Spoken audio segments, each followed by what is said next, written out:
Coming up on Network Africa, United Nations considers lifting fund sanctions on Libya if new government stabilizes, as meetings are held in the confines of a heavily guarded naval base in Tripoli. President Jacob Zuma faces impeachment threats from opposition a day after the Constitutional Court ruled he failed to respect the Constitution. On our Africa Tech segment today, find out how fiber optics technology can be of immense benefit to the economy. This is Network Africa.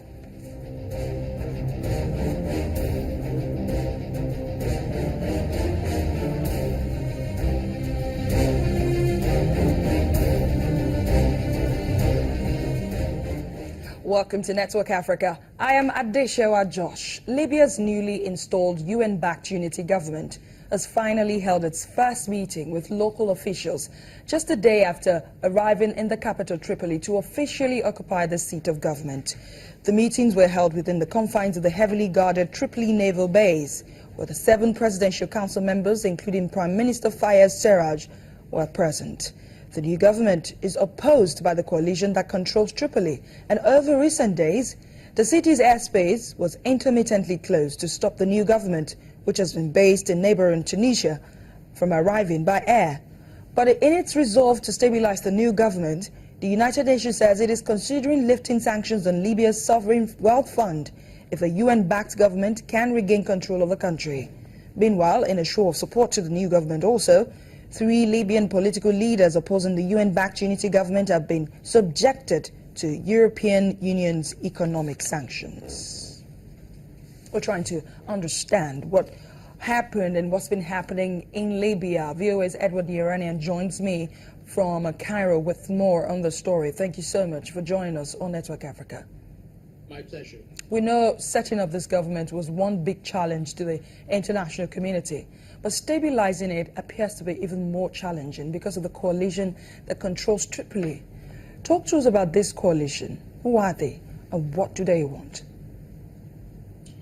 Well, it calls itself Fajr Libya in Arabic, which means Islamic Dawn.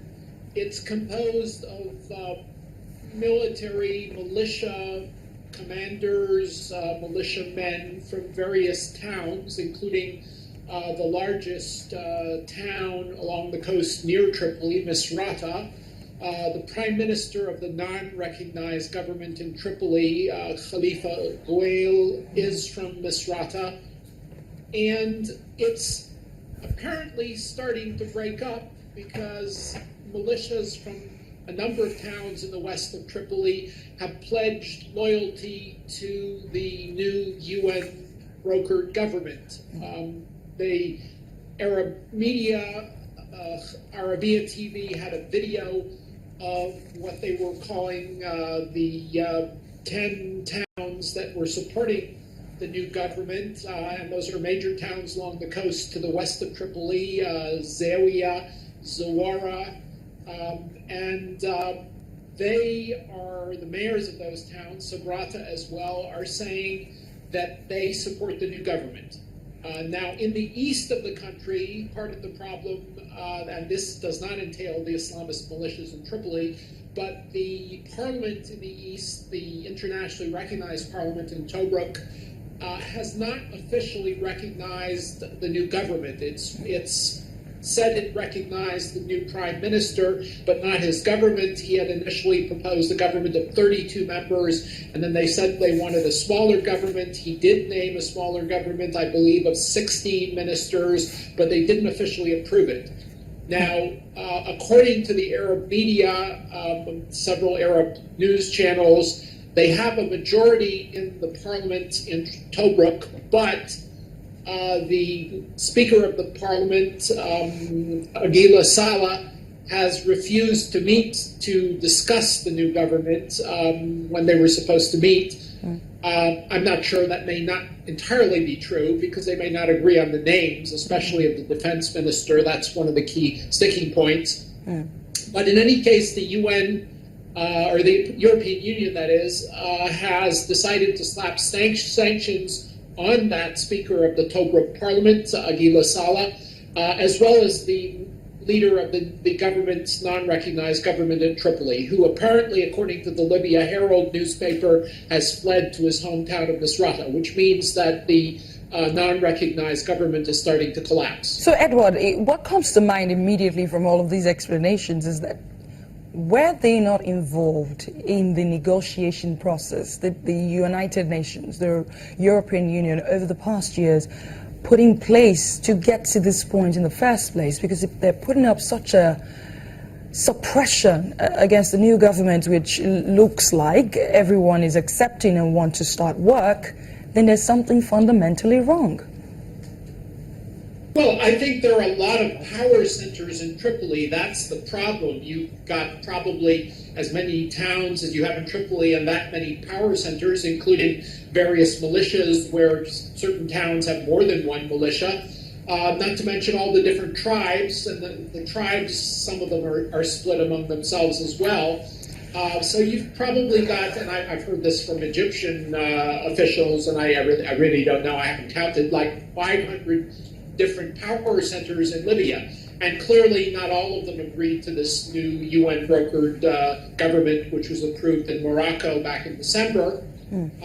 Also, part of the problem is some of the leaders who did agree or who did participate and negotiate, like the Speaker of the Parliament in Tripoli, Nouri Bousahmain, as well as the Speaker in Tobruk, the Aguila Saleh, they agree, but under conditions, and that means effectively that they didn't agree.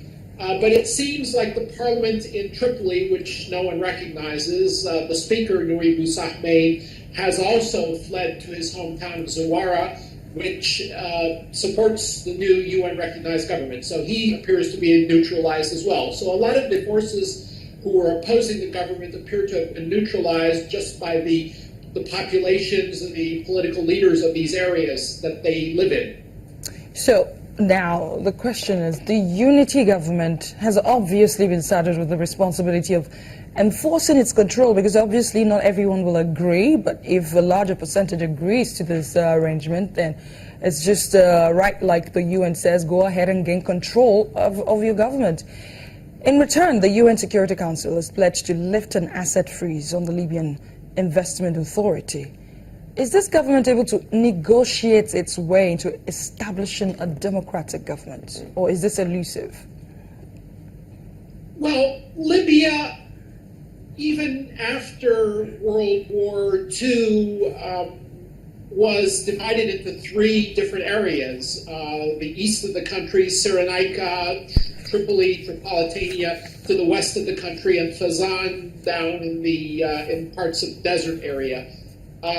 So it's always had something of a history of being divided, not to mention all the tribal forces which in and of themselves don't agree with each other. So I mean, it's not an easy circle to square, but that being said, there's an enormous push from the people, the population, due to the economic crisis that's been inflicted, given the fact that the oil revenues have gone down, the chaos around the oil exporting facilities, fighting, destruction of oil terminal facilities. So the country is hurting economically. So I think a lot of people, not to mention the political forces, are going to push for this government to succeed. VOA's Edward Iranian, thank you so much for helping us understand the myriad of challenges bedeviling Libya's governance, and thank you so much.